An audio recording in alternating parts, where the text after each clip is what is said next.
métier de boulanger évolue énormément, ça bouge dans tous les domaines. Nous avons décidé de faire un point très précis aujourd'hui en compagnie de Jean-Pierre Crouzet, président de la Confédération nationale de la boulangerie. Bonjour Monsieur Crouzet. Nous avons également Patrice Jacquelin qui nous fait l'amitié d'être avec nous aujourd'hui. Patrice, vous êtes président d'Europe 1, PDG de Demarle et vice-président d'Équipe. On aura le temps d'y revenir tout à l'heure. Et puis comme chaque jour, avec nous sur ce plateau, en rouge aujourd'hui, Anne-Laure Choran. Bonjour Anne-Laure. Bonjour à tous. Vous êtes donc rédactrice en chef de la TOC Magazine. Alors tout d'abord, avant de commencer, messieurs, je tiens à vous remercier de votre indulgence, de votre fair play, car nous commençons dans cette Sira TV où vous avez gentiment accepté de décaler votre programme très chargé pour nous rendre service. Toute l'équipe vous en est très reconnaissante. Merci infiniment. Monsieur Crouzet, on va commencer par vous. Vous représentez les artisans boulangers français. Dites-moi comment va le métier aujourd'hui ? Écoutez, je représente effectivement les artisans boulangers, j'allais dire la boulangerie française, puisque vous savez qu'au terme de la loi de 1998, il n'y a qu'une boulangerie en France et donc je représente cette boulangerie. Comment va cette profession? Eh bien écoutez, elle va bien, oui, dans un contexte difficile, puisque nous sommes dans le monde de l'entreprise, dans le secteur concurrentiel qui nous doit d'être performant, mais je dirais avec beaucoup d'optimisme. Très bien. Vous avez beaucoup travaillé sur un signe distinctif visant justement à valoriser l'artisan boulanger. Quelle est sa signification? Écoutez, sa signification est surtout d'informer le consommateur. Le consommateur a besoin aujourd'hui de repères et ça nécessite une identité visuelle très très forte, institutionnelle bien évidemment et générique en tant que telle, et qui définit ce qu'est le boulanger, c'est-à-dire le professionnel qui achète ses matières premières, oui, les transforme sur place et les vend. Donc je crois qu'il ne faut pas qu'il y ait d'ambiguïté. Ce sont des produits dont il y a toute la traçabilité, il y a le professionnalisme et sa personnalisation en tant que tel, oui, et le consommateur doit avoir ce repère pour savoir s'il est véritablement dans une boulangerie ou dans un lieu de vente de pain, ce qui est quelque chose de totalement différent. Voilà, et le repère sera visuel puisque c'est un gros B, je crois, ce logo. Alors écoutez, il y a tout un débat. Est-ce que c'est un B? Pour nous, je dirais, c'est deux doigts. Oui. C'est aussi deux morceaux de baguette, oui, et c'est surtout deux sourires, et c'est ce qui est surtout, oui, très important. Je suis d'accord avec vous. Je suis très heureuse d'accueillir le président Crouzet sur ce plateau. Vous êtes très sensible à la formation, président. Est-ce que vous pourriez nous parler un petit peu de la formation au métier de boulanger aujourd'hui? Est-ce qu'elle a progressé? Comment ça se passe? Alors cette formation, elle a progressé bien évidemment parce que la société évolue et nous devons faire évoluer cette formation. Mais il y a quelque chose qui semble très important, c'est la reconnaissance de l'alternance en tant que telle. Alors il y a encore beaucoup d'efforts à faire dans cette alternance parce que nous sommes sur une philosophie qui a démontré au fil des années et des décennies, j'allais dire des siècles, tout l'intérêt de cette alternance. Mais la question de fond sur laquelle nous devons nous poser aujourd'hui, c'est celle du statut du jeune qui vient dans notre profession. Ce jeune est mineur et en même temps il est salarié. Je ne suis pas certain que ça soit très adapté aujourd'hui. C'est-à-dire qu'il nous faut réfléchir aujourd'hui, mais sur un plan très générique aujourd'hui de l'alternance, sur un nouveau statut d'un jeune dont ce n'est pas un étudiant en tant que tel, mais ce n'est pas non plus... Est-ce que c'est toujours un apprenti? J'en suis aussi moins sûr, parce que nous ne sommes plus au 18e ou au 19e, avec l'image quelquefois un peu négative. Donc il nous faut trouver le juste équilibre entre ce que l'on entend aujourd'hui, c'est-à-dire c'est de la faute à l'éducation nationale, et puis de l'autre côté, patron-exploiteur. Donc je crois qu'il n'y a rien de mauvais. Un employeur, effectivement, il est là pour transmettre son savoir, mais je crois que ce statut du jeune se doit d'évoluer aujourd'hui dans sa forme. Oui, tout à fait. Alors donc, tout évolue, on le sait aujourd'hui. Dans l'évolution, il y a aussi l'innovation. Patrice Jacquelin, vous représentez la profession des équipementiers, des fabricants d'équipements. Donc là, ce n'est pas l'homme d'Europe 1 à qui je m'adresse, mais celui du matériel pour le moment. Les dernières innovations les plus marquantes dans le métier, quelles sont-elles? Les innovations les plus marquantes du métier ont tout touché essentiellement au process de la boulangerie. Et il y a eu une époque où on a dû produire davantage, en grande quantité, sur des lieux restreints. Et on va dire, le phénomène a été la mécanisation. Voilà. puisqu'il suffit de voir les vieux films en noir et blanc et muet, et puis après visiter maintenant ce que c'est qu'une boulangerie. Donc vraiment, Rému ne retrouverait vraiment rien du tout.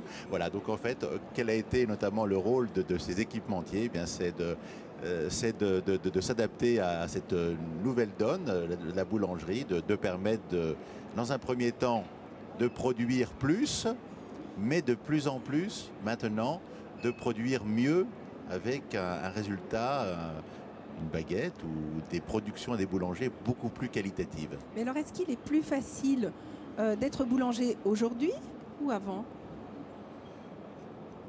Toujours très difficile de faire des comparaisons sur des époques différentes. Ce que vient d'exprimer Patrice Jacquelin, je souhaiterais apporter un complément, c'est-à-dire l'accompagnement matériel des moyens humains que nous avons. Parce que je ne voudrais pas qu'il y ait d'ambiguïté sur la mécanisation en tant que telle. Nous ne sommes pas dans les automatismes, mais nous sommes dans cet accompagnement nécessaire aujourd'hui pour donner à notre profession des conditions de travail bien meilleures, et qui permettent en particulier aux jeunes d'y accéder. Et au public féminin également, parce que nous avons une image très machiste qui existe malgré tout. Oui. Alors que je crois qu'aujourd'hui, sur les expériences que nous avons d'un public féminin dans nos entreprises, ça fonctionne très bien. Et de plus en plus à la fabrication, permettez-moi de vous couper, bien pardon. Oui. Mais avant, c'était la boulangère, la femme dans le métier. Oui, c'est vrai. Aujourd'hui, de plus en plus, dans la pâtisserie, il y a déjà beaucoup de femmes. Mais au fournil aussi. D'ailleurs, je crois savoir, Patrice, que certains fabricants d'équipements se penchent sur le problème pour que les équipements soient un peu plus adaptés à une utilisation par les femmes. Donc, tout à l'heure, j'ai parlé de produire mieux en visant la qualité du produit. Mais maintenant, nos clients boulangers nous demandent également de participer à cette mutation de leur profession. C'est-à-dire effectivement de fournir du matériel qui va leur améliorer leurs conditions de travail, de leur fournir des solutions pour qu'ils puissent avoir tout simplement une meilleure relation avec leur client final, qui est de plus en plus exigeant et qui leur demande également de plus en plus. Et en fait, les boulangers et leur président nous a énormément sollicité en ce domaine, nous demandent d'accompagner les mutations de leur métier. Et ces mutations sont vastes, mais de plus en plus, elles sont liées aux exigences et aux volontés du client final et au fait effectivement que la boulangerie change beaucoup et il faut que notre matériel réponde finalement à ces souhaits de changement. Et je crois que ce qu'il ne faut pas oublier aujourd'hui, c'est que le boulanger est un chef d'entreprise. Il ne fait pas que, entre guillemets, fabriquer du pain aujourd'hui. C'est un vrai chef d'entreprise. Il emmène son équipe. Les lois sont un petit peu plus exigeantes au niveau du personnel, par exemple. Et le boulanger d'aujourd'hui, je crois, Monsieur Crouzet, est vraiment un chef d'entreprise, comme jamais. Vous savez qu'il y a longtemps que je demande effectivement cette reconnaissance entrepreneuriale que nous devons avoir, tout en respectant, je dirais, la diversité que nous sommes, parce que c'est notre raison d'exister également. Je veux dire 33 000 boulangeries, 33 000 pains différents. Et c'est une richesse fantastique qu'il nous faut perpétuer en tant que telle. Donc, mais cette notion entrepreneuriale est nécessaire. Aujourd'hui, il faut investir, mais on n'investit pas n'importe comment. On sait toutes les recherches qui peuvent être faites, toutes les études effectivement à travers les matériels, toute cette évolution et comment on amortit au mieux ces investissements. C'est toute la notion d'entreprendre effectivement et de réussir. Effectivement, cette notion entrepreneuriale, elle est très forte. Elle est importante. Alors justement, pour aider les boulangers des chefs d'entreprise, il y a des salons. Et par exemple, le salon européen. Patrice, si vous pouviez nous en dire quelques mots. Oui, alors en fait, on est ici sur le CIRA, donc peut-être que je vais quand même, par politesse, dire que nous sommes impliqués, nous équipementiers, puisque effectivement nous sommes propriétaires du Salon européen et nous avions également le Salon national de la boulangerie-pâtisserie. Et nous avons pris un accord avec le CIRA, finalement. Donc ce Salon national de la boulangerie-pâtisserie est devenu la section boulangère du CIRA. Et on constate, par le succès de ce salon, et le succès aussi de toute la dynamique autour de la boulangerie, que c'est un accord vraiment gagnant-gagnant. pour évidemment les propriétaires de ce salon, mais plus généralement pour les visiteurs qui trouvent en fait une offre encore plus large et qui bénéficient dans ce haut lieu lyonnais de la gastronomie, je dirais de tout le savoir-faire donc de la boulangerie la française, que ce soit bien sûr les boulangers très nombreux, mais les équipementiers qui ont des stands absolument magnifiques et qui sont de plus en plus donc nombreux à ce salon. Donc premièrement, on est très content du CIRA et des accords que nous avons pris, et puis effectivement Europe 1 qui est le mondial de la boulangerie, qui est un salon qui marche bien, qui est un salon qui est également très international et qui est, on va dire, plus spécialisé, la boulangerie.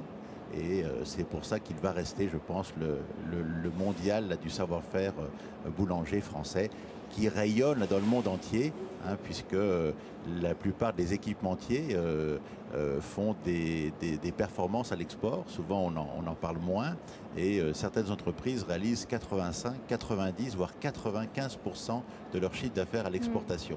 Donc, finalement, Europe 1, là pour nous, c'est la vitrine technologique de notre savoir-faire, et un savoir-faire comme la baguette française s'exporte. Eh bien nous finalement la baguette française c'est un peu notre Airbus, et ça nous permet de développer beaucoup de technologies qui sont très largement diffusées dans le monde entier. Alors un dernier mot, allez-y Anne-Laure. Oui, Karine, j'aimerais rappeler à cette occasion, nous avons parlé hier de la Coupe Louis Le Safre. Oui, absolument. J'aimerais rappeler à cette occasion que Europe 1 sera le théâtre de la Coupe du Monde de la boulangerie, qui sera la sélection finale de la Coupe Louis Le Safre. C'est un grand et bel événement. Bon, mais écoutez, vous reviendrez. Monsieur le Président, merci infiniment. On n'a pas eu le temps de parler de la santé du boulanger, de la santé du consommateur, de la réduction de sel, mais c'est un thème tellement vaste. Il y a tellement de choses à dire sur la boulangerie. C'est une richesse fantastique. Tout à fait. Vous revenez nous voir quand vous voulez. Merci. Je vous souhaite à tous les deux une belle journée sur le salon, que je sais être très chargé. Merci Anne-Laure. On se revoit demain avec grand plaisir. Merci beaucoup.